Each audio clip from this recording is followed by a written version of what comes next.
This painting isn't as innocent as it seems. At first glance, it feels like a dream. A woman in a pink dress, floating through the air on a swing, a shoe flying off her foot, a garden bathed in golden light. Everything's soft, sweet, and playful. But then, you notice something strange. There's a man hiding in the bushes. He's grinning, looking up her skirt, and just behind her, almost invisible in the shadows, another man stands quietly, pushing the swing. That's her husband. The man in the bushes, her lover, and suddenly this isn't a playful day in the garden anymore. It's a secret, a performance, a love triangle painted in sugar and silk. The Swing by Jean-Honoré Fragonard was never meant to be public. It was a private commission, so scandalous. The first artist who was asked to paint it said no, but Fragonard said yes. And what he created wasn't just provocative, it was clever, subversive, and dangerously beautiful. This isn't just a painting, it's a confession hidden in plain sight. Let's take a closer look. A young woman swings through a garden blooming in eternal spring. Her dress, candy pink, frothing with lace, billows like a secret released. One heel flies off her foot. Her leg lifts high, too high. Her hands barely grip the ropes. She looks carefree, untouchable, radiant. But just beneath her, someone is watching. A man, hidden in the bushes, flat on his back, arm outstretched, eyes locked beneath her skirt. He's grinning. It's not admiration. It's indulgence. And this is when the painting starts to change. At first, the swing looks playful, almost innocent. But innocence doesn't hide in the bushes. And innocence doesn't lift her leg like that. This was never a scene of purity. It's a performance. A tableau of secrecy and seduction. Because just behind her, half lost in shadow, another man appears. Older, upright, pushing the swing with solemn care. And suddenly, you're no longer in a garden. You're in a triangle. This is not a love story. It's a stage. And every gesture in it is deliberate. In the 18th century, a glimpse of a woman's ankle was enough to stir scandal. Here, Fragonard gives us a flash of thigh. He invites the viewer into the role of voyeur, close, complicit. The power isn't in what's revealed, but in how freely it's offered. The woman is in control. Her posture is relaxed. Her gaze serene. She's not surprised. She's not passive. She performs for both men, but she performs on her own terms.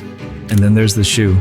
It sails through the air and lands, visually, if not literally, at the feet of a statue.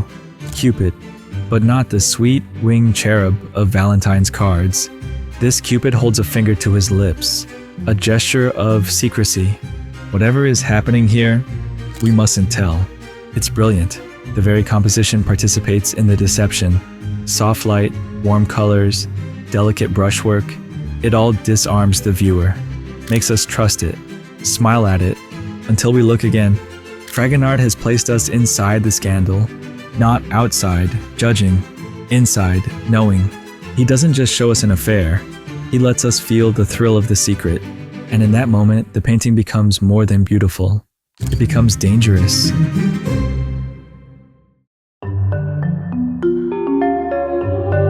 This painting almost never existed, not because of the brushwork, not because of the subject, but because of the request. It began with a whisper, an invitation made behind closed doors by a nameless man of the French court, a wealthy patron with a taste for spectacle, and a mistress he wished to immortalize in the most unorthodox way imaginable. His idea was precise, not just a portrait, a scene, a fantasy. He approached a respected artist, Gabriel François Doyen, with a commission so scandalous that Doyen refused outright, not for lack of skill, but for fear, because this man wasn't just asking for a painting, he was asking for complicity. His instructions were as follows: I would like you to paint Madame on a swing, being pushed by a bishop, and I would like to be hidden in a position where I can see the legs of this beautiful child. That's not innuendo. That's a direct quote. This was not a private celebration of love. It was a staged act of voyeurism, one that blended lust, power, and sacrilege in a single composition. The bishop detail alone would have made the work inflammatory. In the 1760s, the church held immense influence in France. To depict a man of God helping a woman swing into the arms, or lap, of her lover, that wasn't just bold, it was dangerous. Doyen wanted no part in it, but Fragonard did. And here, the story twists again. Jean-Honoré Fragonard wasn't exactly starving. He was a painter of talent and reputation, known for charming pastoral scenes and mythological flirtations.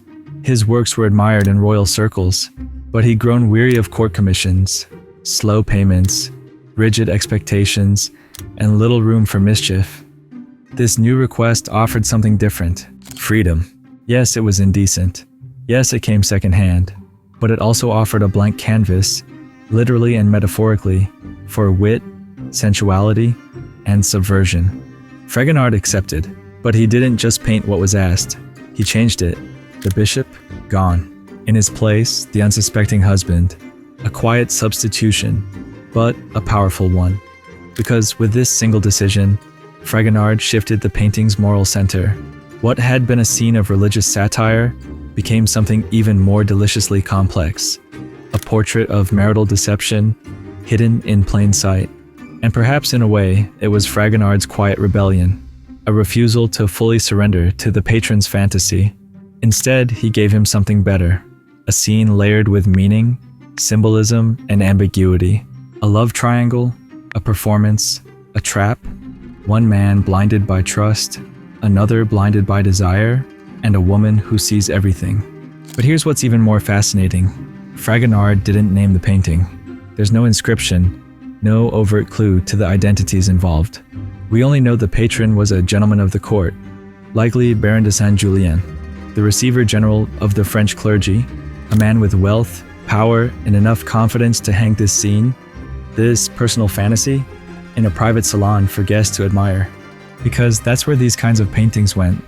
Les cabinets particuliers, intimate, often locked rooms in aristocratic homes, hidden galleries where rules bent and reputations disappeared behind closed doors. In these private spaces, sensual art wasn't just tolerated, it was treasured, and the swing was exactly that kind of treasure. But Fragonard perhaps gave the patron more than he bargained for, because the painting doesn't just depict desire, it interrogates it. The young woman is not portrayed as a passive object. She's the brightest, most dominant figure in the scene, lit like an actress on stage. Every brushstroke pulls our eyes toward her. Her body is in motion, but her expression is still, composed, calm, amused. She knows what she's doing. The men think they are in control, but she is the one who swings. Fragonard didn't paint submission. He painted power, wielded quietly, elegantly, with a smile. And while the patron may have commissioned a personal indulgence, what Fragonard delivered was far more dangerous. A painting that laughs at its own viewer, that teases and reveals and mocks, that exposes the patron even as it fulfills his request. It's no wonder this moment marked a turning point in Fragonard's career. Before the swing, he worked mainly for the court, producing allegorical scenes, mythological tableaus, elegant but constrained. After the swing, he entered the world of private commissions, smaller, freer, riskier, and more honest. His brush began to reflect the hypocrisies and desires of his clients, their fantasies, their secrets, not just what they showed to the world, but what they tried to hide. And for all its charm, the swing is ultimately about that tension, what is seen, what is shown, and what remains unsaid.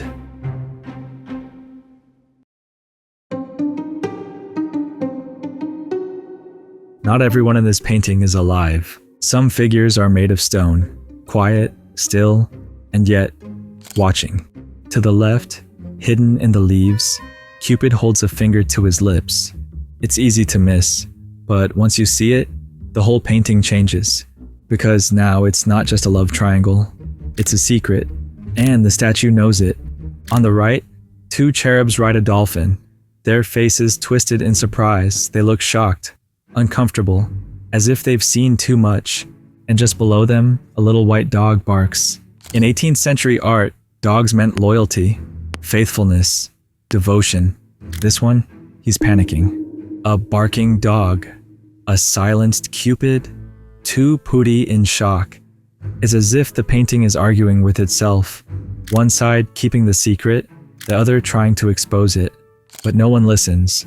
The husband remains blind, the lover intoxicated, and the woman effortless, composed, in control. The statues are just background, but they say everything, because the swing is full of symbols, hidden, coded, and carefully placed. The garden, the roses, the flying shoe. It's not just beautiful, it's a message. And for those who knew how to read it, the meaning was unmistakable.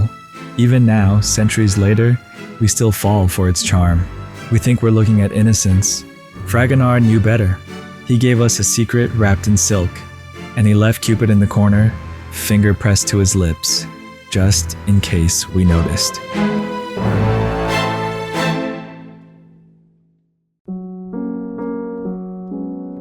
At first glance, the swing feels like a celebration of beauty, of pleasure, of light. But look closer and it becomes something else entirely.